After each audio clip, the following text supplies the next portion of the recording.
pemirsa, apa kabar? Kembali lagi dengan saya Anggi Mesyala. Kali ini saya sudah bersama dengan Pak Sumanto selaku Ketua Komisi B DPRD Provinsi Jawa Tengah. Halo Pak D.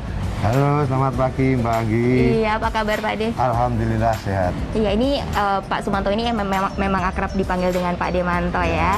Dan kali ini Pak Demanto ini dengan Dapil 6, yakni Kabupaten Karanganyar, Kabupaten Sragen, dan Kabupaten Wonogiri. Dan kali ini kita berada di salah satu wilayah Dapil Bapak di Kabupaten Karanganyar. Dan kita akan kemana nih Pak D untuk tujuan pertama? Kita akan ke Jumantono. Kita akan ke Jumantono. Di Desa Tugu ada penyerahan bibit IP 400 dan juga semprot.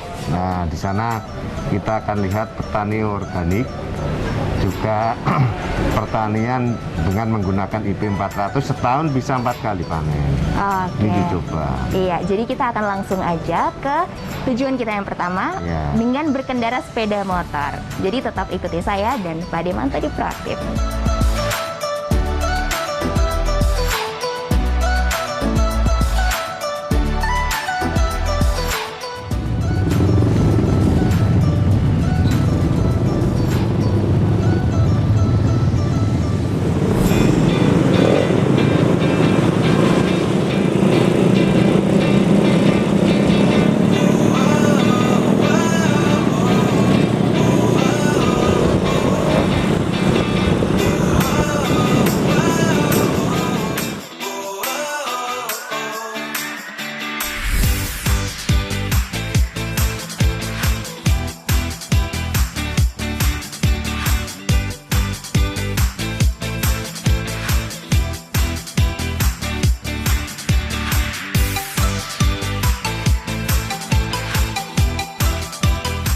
Oke pemirsa, sekarang kita sudah sampai di lokasi tujuan yang pertama. Kita sekarang di mana Pak Demanto?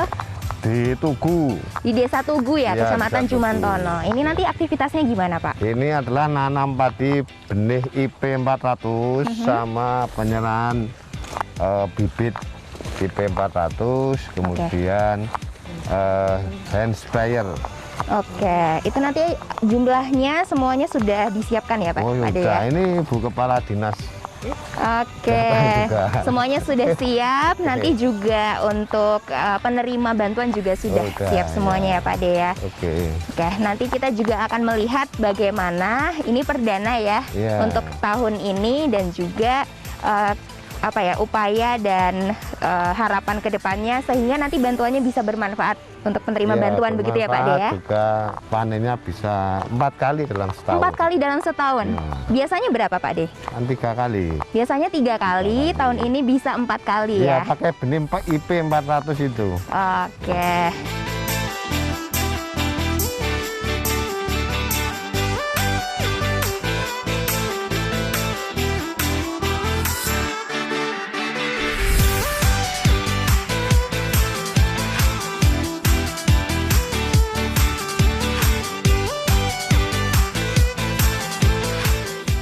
Syukur kita panjatkan kehadirat Allah Subhanahu wa Ta'ala. Pada kesempatan ini kita bertemu bersilaturahmi di tengah-tengah hamparan sawah, dan hari ini ada program dari pemerintah Provinsi Jawa Tengah, ada penyerahan bibit padi IP 400, kemudian ada hand sprayer dan apa lagi? PJPR.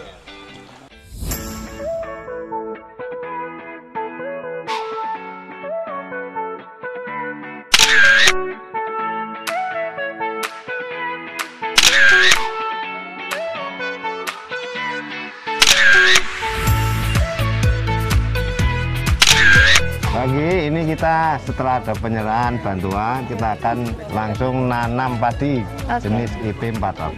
Oke, kita langsung ke lokasinya di mana Pak De? Oh, itu bawah itu. Oh ya. Oke.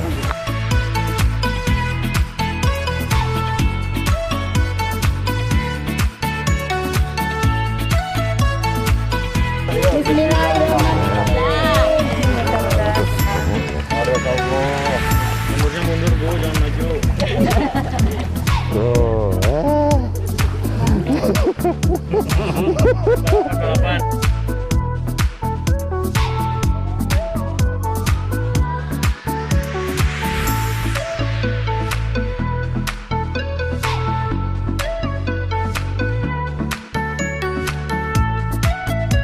Ya, semoga panen MT2 ini berkah dan banyak.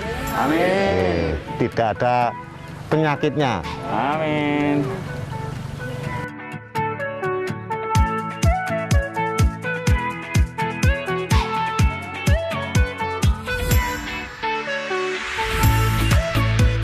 Oke, Pak D, tadi kita sudah menanam padi sebagai bentuk dari upaya aspirasi dari Pak D sendiri dari Komisi BDPRD Jawa Tengah Ya. ke kelompok tani Rukun Makmur. Rukun ya. Makmur. Nah, ini harapan kedepannya untuk produksi ke depan pangan untuk beras sendiri gimana Pak D? Ya, harapannya produksi meningkat, kemudian petani sejahtera dengan harga penjualan itu lebih baik, sehingga kesejahteraan petani akan tercapai. Ini program pemerintah yang baru. Untuk total bibitnya sendiri? Ini 10 hektar yang dibantukan di sini. Ini kan percontohan. Oke, jadi daerah percontohan ya Pak D Iya. ya. Pak Demanto ini memang concern dengan kesejahteraan petani ya Pak D ya? Oh iya, saya kan di bidang pertanian di Komisi B. Jadi saya dulu kecilnya juga kayak gini. Oke, Makanya jadi udah tahu posisinya, kondisi dan potensi yang ada pertanian di Karanganyar.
Oke Mbak, sekarang kita di Sambirjo, tempatnya Mas Purwanto, tempat pengolahan pupuk organik. Oke. Nah, ini Mas Purwanto. Ya, Mas Purwanto, halo.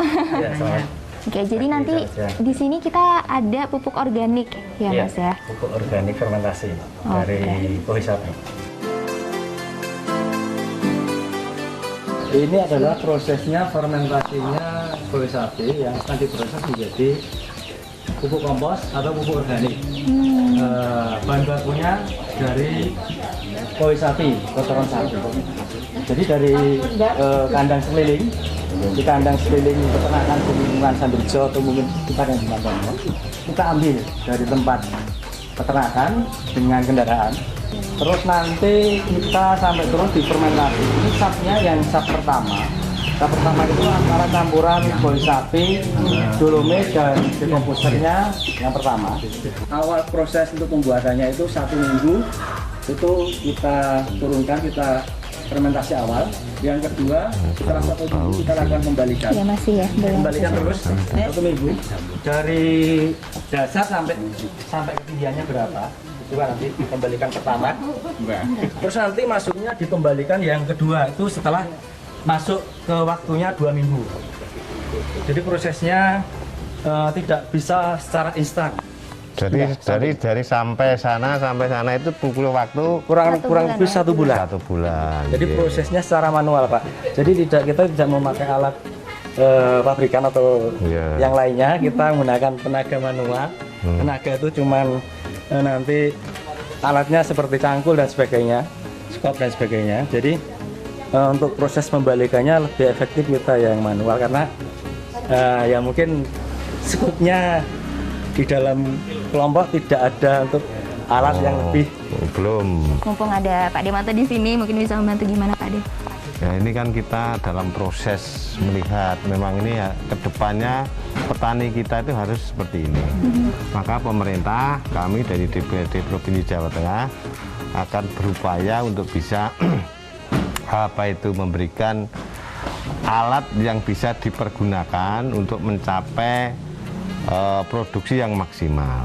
Karena kalau kita pakai pupuk kimia terus, satu tanahnya akan semakin banyak residunya. Ini kan sudah berpuluh tahun. Dan potensi sekarang momentum, karena pupuk kan sekarang susah. Pupuk subsidi dikurangi, kemudian non subsidi harganya mahal. Jadi kalau ini bisa menanam satu, memang agak menanam pertama pakai organik turun. Nanti kalau kedua, ketiga, keempat itu sudah bagus. Insektisida yang organik kan juga ada. Nah, makanya harus digalakkan seperti itu. Baik pemerintah maupun DPR mengarahnya ke situ.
Ya, kita sudah lihat dari proses awal sampai akhir pengemasan, dan sekarang hasilnya seperti kita lihat di sini. Dan ini akan kita distribusi kemana? Nah, ini menggembangi. Oke, jadi ini memang pupuknya sudah siap didistribusikan ya, Siap, ya. Mas Pur. Ini tujuannya kemana untuk distribusi? Ini untuk kompos, karena untuk distribusinya kita sebagian besar ke wilayah rekanan petani di wilayah Solo Raya dan sekitarnya. Nah, ini nanti akan kita sudah melihat, kita juga baru 2 kali ke sini. Jadi dengan proses seperti ini, melihat pupuk juga pupuk urea begitu masih sulit, maka kita akan dorong dengan memberikan bantuan, umpamanya alat mesinnya, kemudian kita akan advokasi terkait juga perizinannya. Nah, oke, selanjutnya kita ini mau kemana Pak De? Kita mau ke BPBD dulu. BPBD ya? Ya, ada dari Dinas Provinsi BPBD untuk memberikan penyuluhan terkait tanggap bencana Ya. di Kelurahan Jungke, Kabupaten Karanganyar.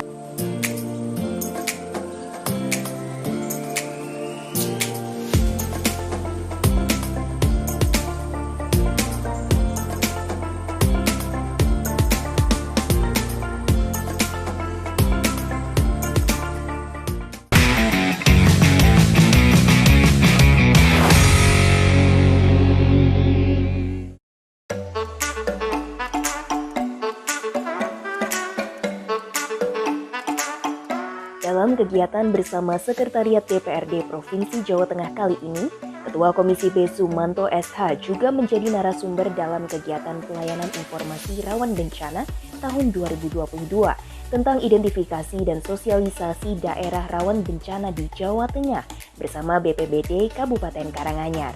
Dalam paparannya, Ketua Komisi B DPRD Jawa Tengah ini menjelaskan tentang peran DPRD dalam penanggulangan bencana.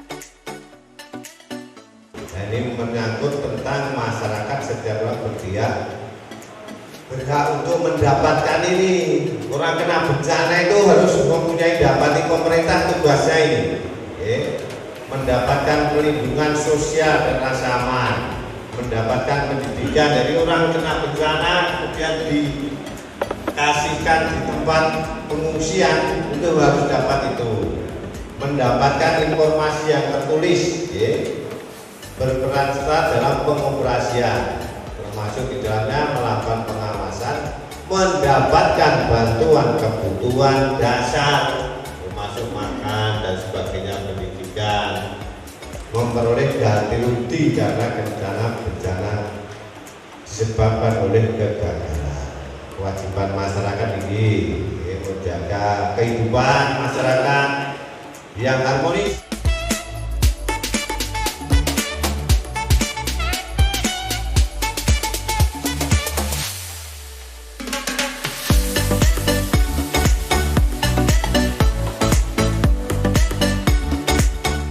Oke Mbak Anggi, ini sekarang kita di Mojoroto. Kita mau panen padi organik. Padi yang Bapak pakai pupuk organik, tapi masih pakai urea ini, belum 100% organik. Ini di daerah Mojoroto, Kecamatan Mojogedang, Kabupaten Karanganyar. Oh baik, jadi sebetulnya kalau di Kabupaten Karanganyar sendiri sudah berapa persen sih Pak yang sudah pakai organik? Ya kita harus bekerja keras, ini masih di angka 300 hektar. Masih cukup sedikit ya Pak? Ya makanya kita beri contoh, ini ada Pak Slamet di sini, yang ketua kelompok taninya. Sudah mulai bertanam dengan pupuk organik, tetapi belum 100%. Ya, jadi ini sekarang kita akan ke tempat untuk kita Panen. Ya, panen padi organik.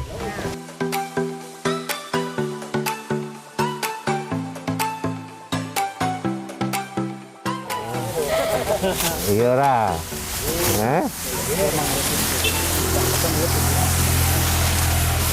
Oh, terang, ya kan? Nah. Udah? Masuk ora? Masuk, Pak. Nah, niki poin. Udah.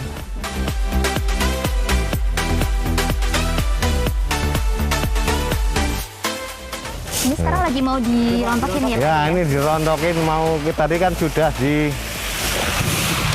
dipetakin 2 meter kali berapa tadi.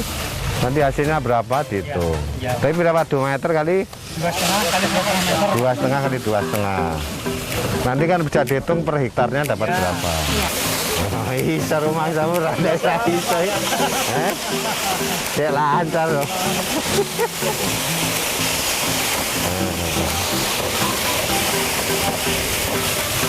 Ini kayak aku lawas sih. Jadi udah pernah kayak gitu? Udah bapaknya kan punya sawah banyak. Mumpung ada Pak D. Monggo Pak Wadi. Ya, kalau dari kelompok tani saya Pak, petani Pisang Hijau ini keluhannya ya terus terang masalah pertanian sekarang itu masalah pupuk. Pupuk sulit dan mahal juga. Terus harga dari komoditi pertanian harga turun. Kayak sekarang kan juga harga enggak, kalau dihitung-hitung nggak menyampai. Sekarang berapa itu HPP, harga kering panen? Harga gabah sekarang 4.200 Pak. Oh ini sampai adol neng tengkulak 4.200. 4.200. Itu ini tanahnya berapa? Ini sampean berapa meter ini? Sampean per bulan? Ya sini 2.000. Sini 2,5 Pak. Ini 4,5. 4,5. Oke. Ya memang ini kan sudah pakai pupuk organik. Jadi kalau jaga kayak pupuk urea ini mesti kurang. Sampan sudah benar memakai pupuk organik walaupun pakai urea sedikit. Karena golek ya angel. Negara tidak mensubsidi tidak semuanya. Jadi sampan sudah benar untuk bisa beralih ke organik. Sejak mbak-mbak sampai nganggo ini nah, makanya ini kan juga sehat nantinya. Nah, ini memang kita usulkan kemarin ke DPR RI, ke pemerintah pusat. HPP harga pembelian pemerintah itu kan sekarang 42. Itu sampean gajinya dari sidik nek di lemah 2.000 meter sampean sasine paling 600.000. Iya. Ya, Sekitar itu. Padahal UMR kan 2 juta. Petani dia punya tanah segitu itu kalau dijual ini harganya 300-400 juta. Per bulannya mereka cuma dapat segitu karena HPP-nya rendah. Kalau HPP di atas 5,5 ini sudah saya usulkan sampai mang dungo ben kelakon. 5.500 itu sampai penghasilannya kalau 0,5 juta. Kan wis jos wi.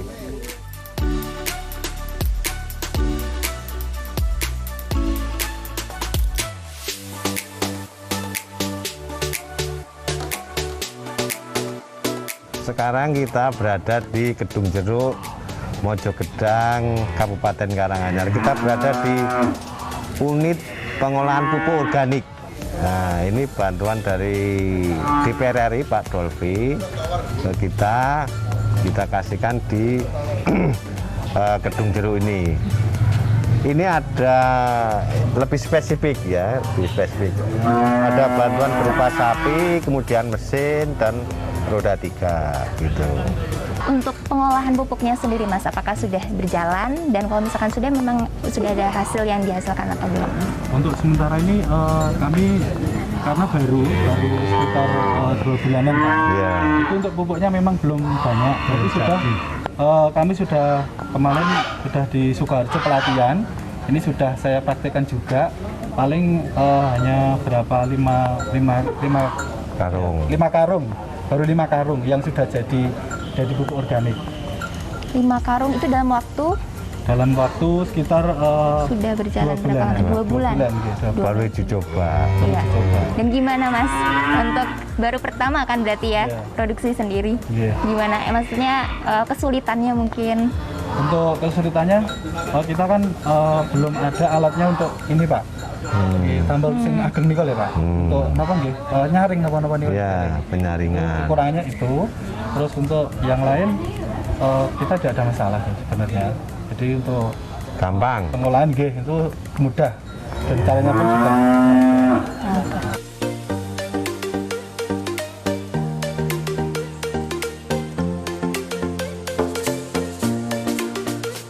Ya Pak Demanto, hari ini kita sudah berkeliling di Kabupaten Karanganyar. Saya jadi tahu ada banyak sekali potensi di sektor pertanian, khususnya di Kabupaten Karanganyar sendiri ya Pak De ya. Tapi ini saya ada satu pertanyaan Pak De untuk Kabupaten Karanganyar sendiri dan dapil yang lain, ada Sragen dan juga Wonogiri. Seperti apa, ada potensi lain selain di sektor pertanian nggak? Kalau di Karanganyar itu sektor semuanya ada.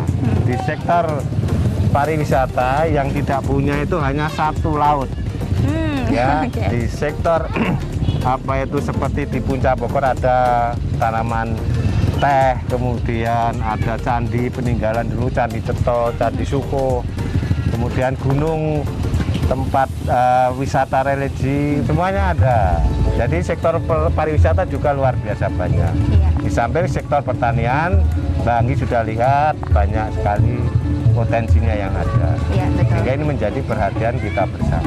Iya. Dan apa harapan dari Pak Demanto sendiri untuk pemirsa di rumah dan mungkin juga untuk pemerintah Pak De? Ya, kita harus kembali lagi saya sampaikan bahwa kita harus concern di sektor pertanian, peternakan, dan perikanan. Karena disitulah sebetulnya kita bisa berbuat lebih banyak. Karena pangan ini adalah hal yang paling utama yang dibutuhkan. Maka kita harus bersuasembada pangan dulu. Seperti yang disampaikan Bung Karno, bahwa masalah pangan, masalah mati hidupnya bangsa kita. Ya, setuju Pak De. Ya, jadi kita berharap advokasi dan juga komitmen Ya. dari Pak Demanto selaku Ketua Komisi B DPRD Provinsi Jawa Tengah ini bisa sungguh terrealisasi ya Pak De ya, untuk kedepannya, untuk saat ini dan juga untuk kedepannya. Ya. Oke, jadi ini adalah proaktif bersama dengan Pak Demanto. Kita sudah berkeliling di Kabupaten Karanganyar melihat sektor pertanian dan potensinya. Kita akan bertemu lagi di proaktif episode berikutnya. Tetap patuhi protokol kesehatan. Saya Anggi Mesyala, sampai jumpa.